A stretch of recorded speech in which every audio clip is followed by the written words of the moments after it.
top 5 books to help to improve your mental health. So as a therapist, it is very important for me to stay on top of my game when it comes to strategies and skills to help my clients whenever they're going through anything. So this could be addictions, depression, sexual abuse, anxiety, self-sabotage, divorces, anything you could think of, even performance anxiety, whatever you name it. I'm in the position where I need to be able to help them with anything they come in that door with. So as a result, I have to read a lot of books. I have to go to conferences. I have to take courses. I have to stay on top of my game. And what I want to do in this podcast is I want to talk about my top 5 books that are guaranteed to help you to increase and improve your mental health no matter what you're going through. So you're in for a treat. And the reason why is because I've done all the hard work.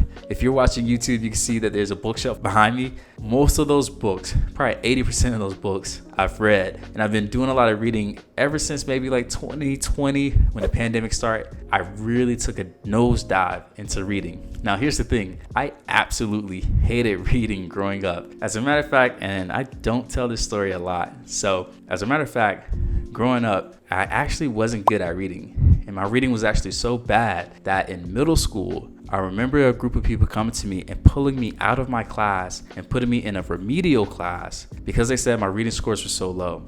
My reading scores, they were so low that they were actually afraid that I wouldn't graduate. So as a result, they put me into these remedial classes to help me to increase and improve my reading skills. And I have to say, I didn't like it, but I definitely appreciate it as I got older. So I just wanted to share that. And here's another thing. This isn't a part of the podcast, but I thought it was a very great gem. Believe it or not, I hated reading growing up, but as I got older, I started to see the value of reading. And as I started to see the value of reading has actually become one of my most favorite things to do. If you ever ask my wife, she'll tell you she is tired of going into Barnes and Noble stores because I just can't get enough of it. When I go inside these stores, man, I can stay in there for hours just looking at books, reading a few summaries, or even actually just starting reading them. It's because I love books. I love what they can do for me, and I love what they can do for other people. So lately, I've just become a big bookworm, if you will. And in this podcast, I'm gonna tell you guys, out of all the books that I've read, the top 5 books that I've seen as a therapist that will help you to improve your mental health. So the first book that I absolutely love was called The Confidence Gap, and it's by a guy named Russ Harris, okay? Now, Russ Harris, he's a therapist as well, so you know this book is going to be good. And what he talks about is all the myths that we have when it comes to confidence. Because believe it or not, a lot of people believe that they have to have confidence first before they take an action. And this is where that gap is created. Because believe it or not, it's not until you do the thing is when you build the confidence. So if you say, man, when I get that confidence, that's when I'm gonna start that business. This is when I'm gonna start that real estate venture. This is when I'm gonna start that podcast. This is when I'm gonna go back and start dating again. If you're saying when I get that confidence, you're gonna find yourself on the sideline for a long time. And I'll even make the case that even if you did get off the sideline, it will create a bad habit. And the bad habit would be the idea that I need to wait to get ready before I take a step, before I take an action. And that is called procrastination. And we do not want that. And this is what this book is all about. It breaks all the myths about what confidence is. And it tells you the appropriate ways of building confidence. And what I love about this book is that it talks about how you're able to get comfortable with your anxiety and how you can actually use that anxiety to actually help you to perform better, to push and motivate you. And within this book, it gives a lot of strategies. One of the ones that I love is this idea of becoming more open to the things that the mind says. It's not that we need to change our thoughts, because once you start getting into this back and forth with the mind, you're starting to give more energy to the mind. You start to give the mind more credit than it deserves. Because here's the thing, when it comes between you and your mind, you are the one with all the power. And we can prove it because without you, the mind does not exist. And the mind actually knows this. That is why it tells you all these negative things that could happen, because it needs to protect its number one asset. And its number one asset is you. So The Confidence Gap is a great book for anyone that is looking to build their confidence. I would tell you to grab this book, read it, and implement the techniques that it talks about. And like most books, you may want to read it twice or even 3 times to really soak in all the good nuggets. The second book that I absolutely love, and I just finished reading this, is called Be Your Future Self Now by Dr. Benjamin Hardy. And as a side note, I did not know this, but Dr. Hardy actually went to the same college as me We both went to Clemson University, which I thought was a huge bonus. But what this book talks about is the idea that a lot of us tend to approach life, approach our goals as who we are today or who we were in the past. And as a result, you're always going to get the same results that you have been getting. But if you're looking to get something new out of life, if you're looking to attract and accomplish really, really big goals, you need to approach these goals from your future self, because it is that future self that's able to make the right decisions. When we stop and look at the actions that we're taking today, we need to ask ourselves this simple question: do these actions help me to get closer to that future version of myself? If the answer is no, then we shouldn't be taking these actions. If the answer is yes, then clearly we want to go down this path. This book was absolutely amazing. One part that I really loved about it was that he talked about approaching life as if you've already accomplished the goals that you're hoping to accomplish. Because a lot of people are approaching life they're approaching life as a way of going towards their goals. And what you should be doing is approaching life from your goals, from that Mount Everest, not looking up at Mount Everest thinking, man, this is a really big mountain to climb, to fight. No, approach life as if you've already accomplished the things that you're looking to accomplish. You know, there's another part about this book that I love, and it touches on this. He talks about this formula of tapping into your subconscious, if you will. So he says that you should approach your goals and life from the standpoint of be, do, have. And I'll tell you what I mean by that. So he says you should first focus on being the person that you need to be, the person that you're hoping to become, right? So if it's a 7-figure business owner, you need to be that 7-figure business owner before you're making 7 figures, right? If you want to be a great husband or a great wife, you need to focus on being that part of you before you try to get rid of any skeletons that are in your closet. You need to be that person that you imagine. Once you decide that you're going to be this person, there's certain actions that are required of you to uphold this identity. So this is where the do comes in. So once I start to see myself as a 7-figure business owner, I start to carry myself like a 7-figure business owner. This may mean investing in myself or even investing in other people. So this may be getting on Upwork and hiring people to upload and edit podcasts like this, which is what I do, right? So being able to work in systems. These are things that we need to do in order to uphold this identity. Once we're doing these things, the have piece has no choice but to fall. So if I decide to, and I'm going to change the example, but if I decide to be a great husband, I'm start to do things that a great husband does, and I'm going to have the marriage that I'm hoping to have, okay? Like, you can take that example and you can change it with anything that you want. But the issue is that people approach life and their goals from the exact opposite. They approach it from have, do, be. So they'll tell themselves, when I have 7 figures, right? When I have a 7-figure business, I'll then start to do 7-figure business things like hire people, or let's say shoot content, right? So maybe video content, social media content, whatever it is. And then I will be, right? Then I'll be this person that I want, right? So again, they approach it as, I need to have these things in order to do the thing that I'm hoping to do, and then I will become the person that I want to become. I give an example with confidence. People may believe that I need to have confidence first to then do social media content and then become or be a social media influencer or to be an entrepreneur, right? You see how that's backwards?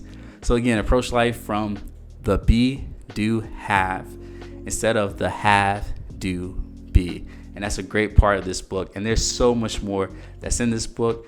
And I find that it helps you to unlock a lot of things that may be holding you, let's say, limited, if you will, in any aspect of your life. So again, Be Your Future Self Now by Dr. Benjamin Hardy. So the third book that I want to introduce you guys is called The 4 Agreements. Now, this book was one that I kept hearing about over and over and over again. And before I get too far into it, it's by Don Ruiz, okay? So I remember I would hear this book everywhere that I went. And one night I went to an event with some friends and we went to a restaurant and we decided to ask everybody a question. And it was a simple question. What was the last book that you read that you thought was really, really great? So everybody started talking and giving their books and things like that. And then I heard this book again, The 4 Agreements. And what the person said was that this book was really great for anyone that finds himself dealing with some type of internal suffering. And I thought, you know what? Let me check this out.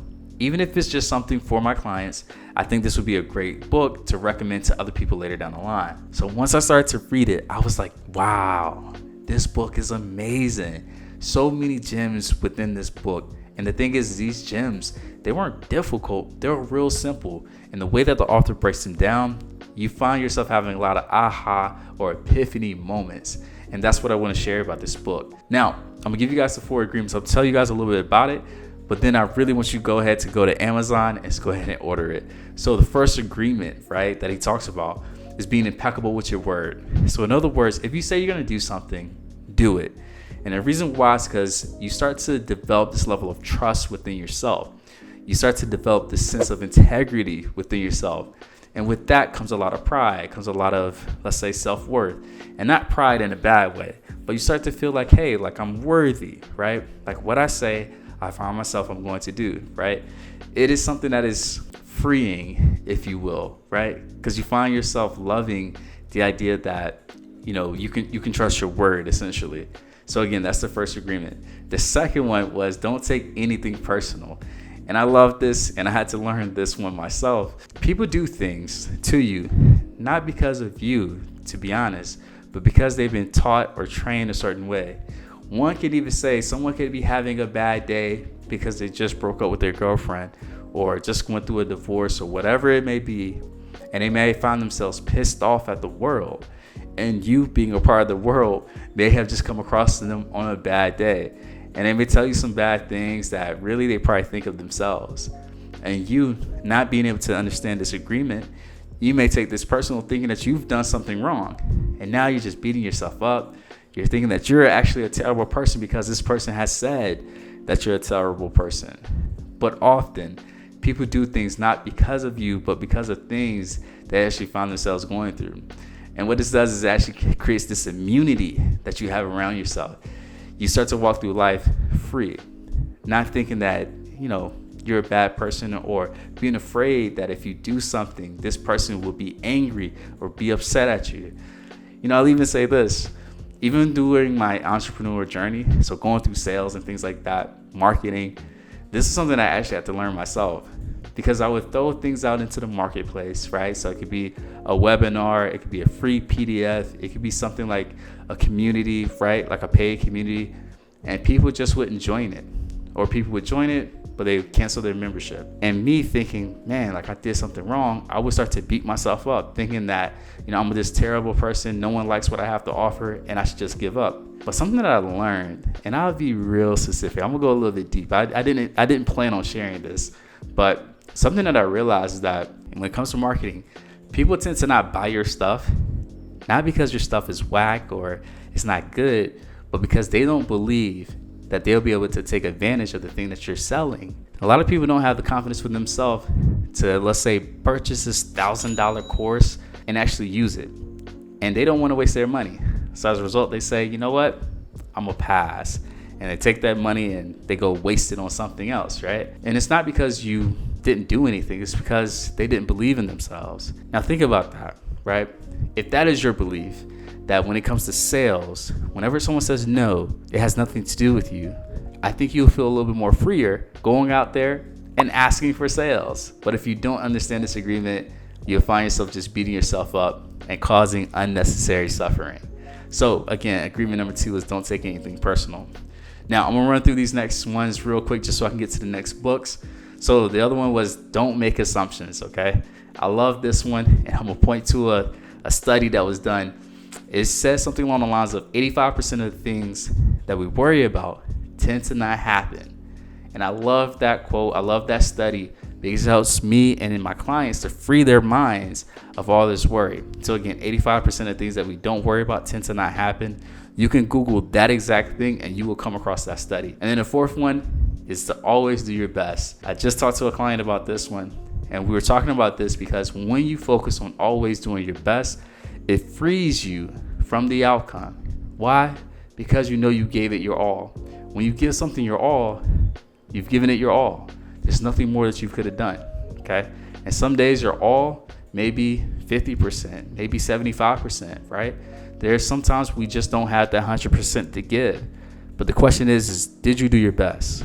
So if all you had was 75%, did you give that 75%? If so, it allows you to live with the results of whatever it is that you're doing. So the fourth book, by far my most quoted book out of all my therapy sessions, is Atomic Habits by James Clear. The reason why is because, as Aristotle once said, you are what you repeatedly do. Therefore, excellence is not an accident, but it's a habit. What you do truly defines what you believe of yourself, right? So if I believe that, I'm a 7-figure business owner, I'm a great husband, if I believe that I'm a great people's person, I'm gonna take actions that align with that belief.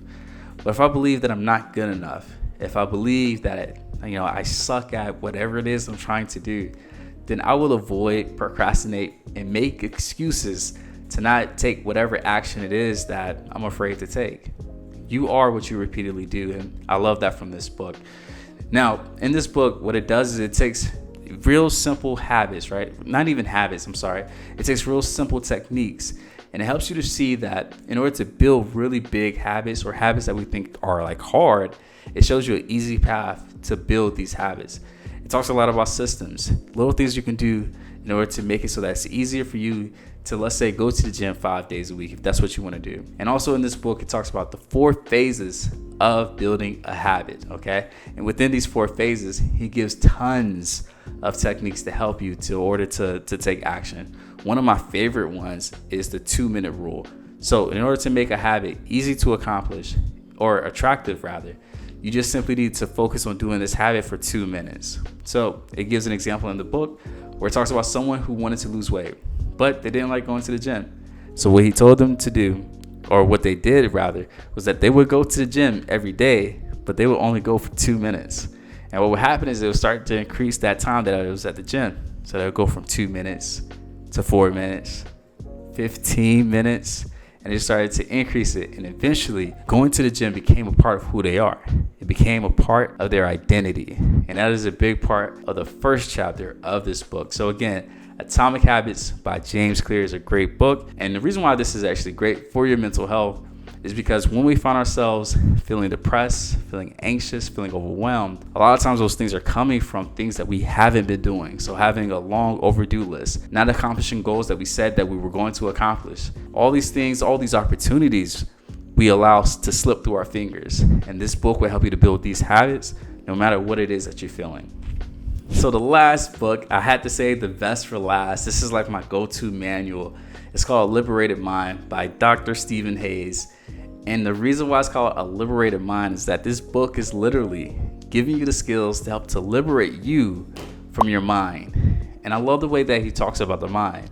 He talks about the mind in terms of it being a separate entity, something that is not us. And the reason why this is so great is because sometimes the mind will say negative things. It will say things like, you're not good enough, or who do you think you are, or you're so stupid. But you don't have to believe that. And if you do not have that space between you and your mind, between you and your thoughts, you will allow everything that your mind says to define you, thus creating a prison that you find living within yourself. This book gives you 6 steps in order to break free of your mind. And this is what I absolutely love. By going through these 6 steps, it gives you the tools necessary, it gives you the techniques necessary in order to find peace outside of your suffering, to find peace outside of your anxiety and outside of your depression and all the things that have happened to you in your past. These things do not define you. You define you, okay? And that's what I love about this book.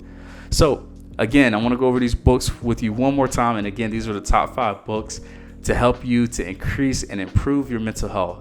So the first one, and I'll make sure I show it just in case you are watching me live on YouTube.